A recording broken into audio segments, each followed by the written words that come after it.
Chapter 529 of Fairy Tale, Teacher. Some may disagree, but it's actually the first chapter in a while that's had close to no flaws. Now there may be a few that I haven't picked up on, but barely I'd say.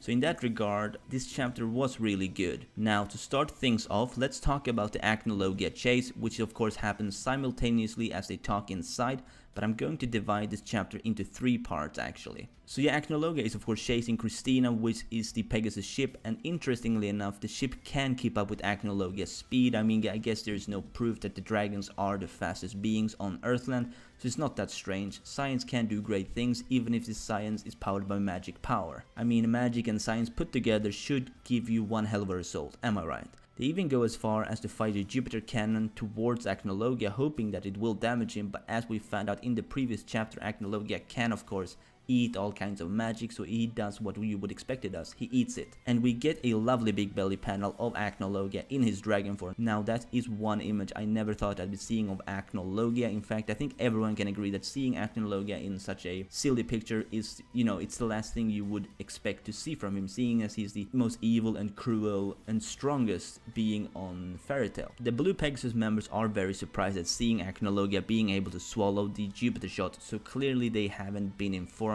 of his non-existent elements, so as he can eat all magics literally. So moving on to the next part, which is of course the identity and explanation of the woman from the latest chapter, which we have now found out to be Anna Heartfilia. Not really a shock, to be honest, let's face it, but the way in which we find out who she is what's interesting, because she handles Wendy as she's having some sort of placebo effect, which of course causes her to think that she's having motion sickness on the Christina, even though it's built to make sure Dragon Slayers can be on it without this happening. So Anna simply asks her to take a deep breath, and suddenly she's back to normal. Nothing strange there. I mean, it is a real thing, so it's quite interesting that Hero would add something like that. A small detail, but still a pretty good one if you ask me, certainly not a flaw.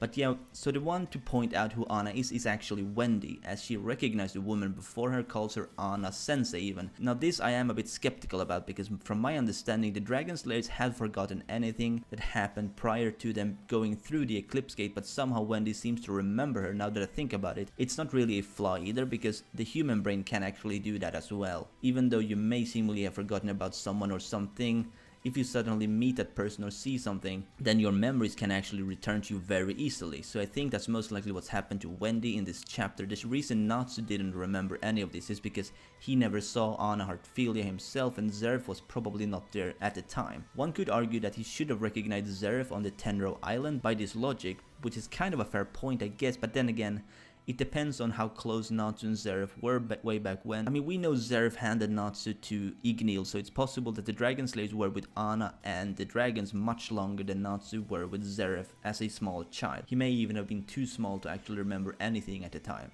Okay, so we then get to find out how Anna actually came to be in the present, and this is as I pointed out in my first video of this channel, she may have simply gone through the Eclipse gate with the dragons, which seems to be the case. However, it backfired in a small way, as Anna said she did not intend for them to separate the moment they crossed the gate. But the Dragon Slayers were sent away, so Anna couldn't finish what she intended to. And by the time she found out where they were, well, they already had a good life, so she apparently did not want to interfere with them until the time was right. Now the only thing I find rather odd but not entirely surprising is that Anna allowed for Layla to put her life on the line to open the gate. I mean, I guess there was nothing she could do to save her descendant. Another thing that I think several people may be curious about is if Anna actually met Layla, because Layla obviously opened the gate and Anna came through it. It's possible that Layla passed out from the strain as she didn't even have all the celestial keys that she needed to open the gate, and Anna simply returned her where they belonged, her home or whatever. But who knows, Anna may simply just have fucked off and left Layla for dead to avoid contact with someone she's actually related to if she doesn't have to. I mean, Anna doesn't even seem to care about Lucy either, but then again she doesn't even know her. Though it'll be interesting to see what would happen if Lucy and Anna actually met. I mean, Urza and the others clearly saw the similarity between Lucy and Anna, so I'm sure it will happen, or at the very least Lucy will find out later on about her ancestor and the fact that Anna is actually still alive. Moving on though, there's one more thing about this chapter that we learned, which is linked to both Anna and Acnologia. This was of course when we found out that Anna had found a thing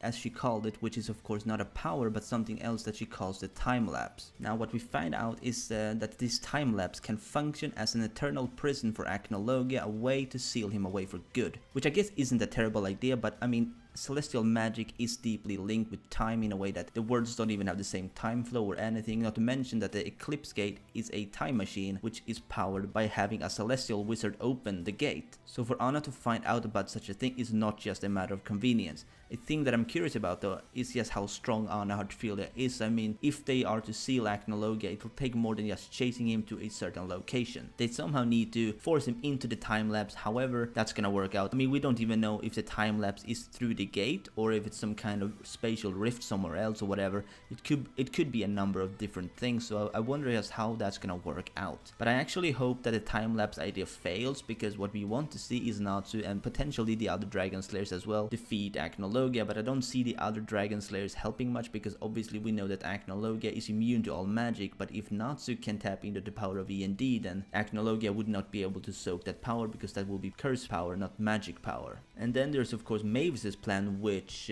we don't know much about. I mean, it could be Fairy Heart, but it could also be something completely different that we haven't heard about yet. We know that during the Jacob fight that Mavis found, well, she noticed something about Lucy and Natsu when they were fighting, and then she said that she knew how to defeat Zeref essentially. So I think it's got something to do with that, but it doesn't mean that that's going to be a thing that's linked to Acnologia later on. I mean, given the direction we're going at right now, it feels as if Natsu's fight is with Zeref and Acnologia is not really a thing right now, but I really hope that Acnologia and Natsu still happens. Speaking of Lucy though, there were one part in this chapter with Grey, Happy and Lucy, and obviously we saw Lucy crying over the book of E&D as she doesn't feel that it's right that Natsu should have this fate to die by Zeref essentially, since he's E&D, he's not a human. Like, she feels that it's unfair and all of that. So I mean, that's kind of a touching moment, I guess. I didn't really feel too much about it personally, but yeah. And then there's the Natsu and Zeref fighting in this chapter, which was very short-lived, but we see Zeref actually being really crazy and insane looking as he keeps ranting on about E&D killing him and him killing E&D. So I'm not sure exactly how that's gonna work out, but one thing that we do see is Natsu's power growing, because the beginning of this fight he didn't actually keep up with Zeref, but right now Natsu is keeping up with Zeref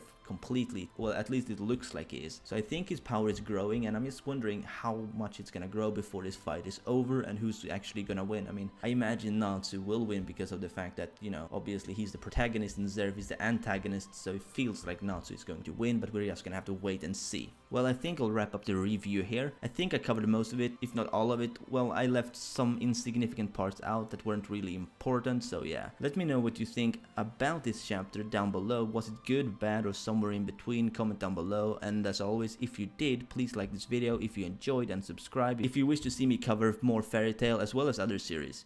This has been your favorite host, the Weeaboo Supreme Perm, and I'll see you soon.